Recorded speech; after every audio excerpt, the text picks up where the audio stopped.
নমস্কার বন্ধুরা, হরিপ্রিয়া কিচেনে সবাইকে অনেক অনেক স্বাগত। এইভাবে দেশি মুরগির মাংস বানালে অনেক বেশি টেস্ট লাগবে। তাহলে বন্ধুরা প্রথম থেকে শেষ পর্যন্ত এই রেসিপি দেখার অনুরোধ রইল।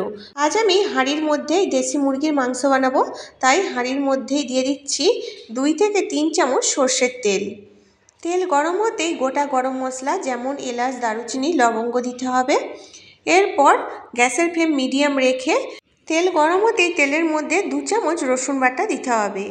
এখন এই তেলের মধ্যেই রসুন বাটা হালকা করে ভাজা হলে 4 থেকে 5 পিস মিডিয়াম সাইজের পেঁয়াজ কুচি দিয়ে হালকা বাদামি করে ভেজে নিতে হবে। এখানে আমি বাজার থেকে দেশি মুরগির মাংস ভালো করে ধুয়ে জল ঝরিয়ে নিয়েছি। আজ আমি যেভাবে দেশি মুরগির মাংস বানাচ্ছি, এইভাবে মুরগির মাংস বানালে দেশি মুরগির এই মাংসগুলো পিস একটু বড় রাখতে হবে, তাহলে মুরগির মাংসটা অনেকটাই বেশি টেস্টি লাগবে। এখন এই মুরগির মাংস বানানোর জন্য নিয়ে যাব। এদিকে কড়ার মধ্যে পেঁয়াজ কুচিগুলো নরম করে ভাজা হয়ে গেছে। এরপর এর মধ্যে দিতে হবে 1 চামচ আদা বাটা। আদা বাটা দেওয়ার পর পেঁয়াজের সাথে মিশিয়ে ভেজে নিতে হবে। এরপর এখানে পেঁয়াজ নরম করে ভাজা হয়ে গেলে এর মধ্যে যে 1 কিলো মুরগির মাংস ধুয়ে জল ঝরিয়ে রেখেছিলাম, মুরগির মাংসগুলো হাঁড়ির মধ্যে দিয়ে লবণ দিয়ে কষে নিতে হবে। এরপর এর মধ্যে 1 চামচ হলুদের গুঁড়ো আর 2 চামচ লঙ্কার গুঁড়ো দিতে হবে। গুঁড়ো মশলা মুরগির মাংসের মধ্যে দেওয়ার পর কষে নিতে হবে। মুরগির মাংস কষানোর সময় গ্যাসের ফ্লেম মিডিয়াম রাখতে হবে। বন্ধুরা কখনো মুরগির মাংস এভাবে না বানালে একবার হলেও এইভাবে মুরগির মাংস বানিয়ে গরম ভাত বা রুটি, পরোটা, লুচির সাথেও খেতে পারো।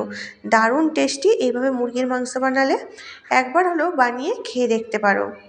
এইভাবে মুরগির মাংস 15 থেকে 20 মিনিট কষতে হবে। মুরগির মাংসের পিসগুলো যেহেতু অনেকটাই বড় বড় আছে, তাই 15 থেকে 20 মিনিট কষতে থাকলেই মুরগির মাংসের পিসগুলো অনেকটাই নরম হয়ে যায়। বন্ধুরা গ্যাসের ফ্লেম হাই রেখে কিন্তু কখনোই মুরগির মাংস এভাবে রান্না করা যাবে না। গ্যাসের ফ্লেম লো টু মিডিয়াম রেখেই মুরগির মাংস কষতে হবে। এরপর মুরগির মাংস কষানো হয়ে গেলে আর এর মধ্যে যে পেঁয়াজ, আদা, রসুন ছিল কষানোর সময়ই গলে যাবে। এরপর এর মধ্যে অল্প অল্প করে জল দিয়ে মুরগির মাংস আরও 10 থেকে 15 মিনিট সেদ্ধ করে নেব। মুরগির মাংসটা খুব ভালো করে কষানো হয়ে গেলে মুরগির মাংসের মধ্যে সুন্দর একটা রং এসে যাবে আর এর মধ্যে সুন্দর স্মেলও আসবে।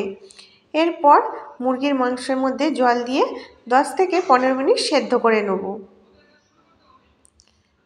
বন্ধুরা এই মুরগির মাংসের মধ্যে কিন্তু আলু ব্যবহার করিনি, তোমরা চাইলে এর মধ্যে আলু ব্যবহার করতে পারো। আর এর মধ্যে যে পরিমাণ ঝোল বা গ্রেভি রাখতে চাও তোমাদের পছন্দ মতো ঝোল গ্রেভি রেখে এই মুরগির মাংসের মধ্যে ধনেপাতা আর গরম মশলা দিয়ে দেবো।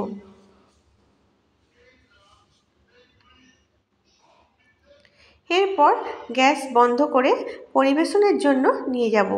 বন্ধুরা অবশ্যই রেসিপিটা একবার হলেও বাড়িতে বানিয়ে খেয়ে দেখতে পারো। আজকের এই রেসিপি কেমন লেগেছে অবশ্যই একটা কমেন্ট করে জানাবে। ভালো লেগে থাকলে লাইক, শেয়ার আর সাবস্ক্রাইব করতে ভুলে যেও না।